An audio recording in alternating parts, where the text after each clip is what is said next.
Kai, sannan fa an samu matsala a ce tun jiya rabona da cin abinci ba abin da zan ci balle ma in je in dan sha yar taba ko wuri da gaba ɗaya abincin da zaka ci ma yau hala. Kai, gaskiya an samu matsala ga sannan dole sai a ɗauki mataki. Yawa abokina, dama tun ɗazu nake jiran ka, kwana na ɗaya tun jiya wallahi ban ci abinci ba, shi yasa nake so in ji za a yi.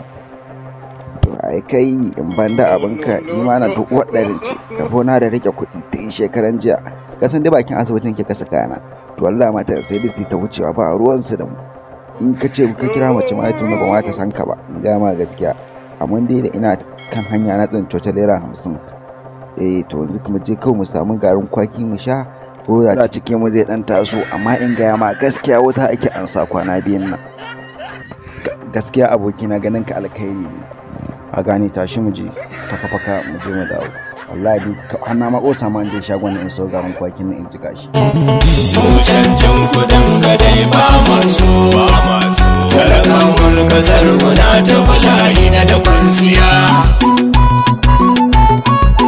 ba masu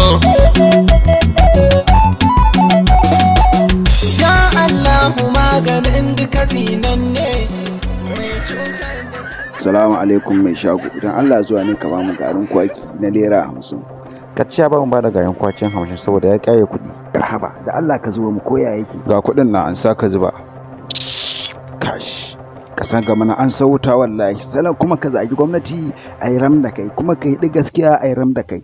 Ka abu ma da yawa, ga talauci na nema ya kashe mutane. Ku danna alamar subscribe sannan ku danna alamar ƙararrawa domin samun dada dan fina-finan da zarar mun dora a kapta.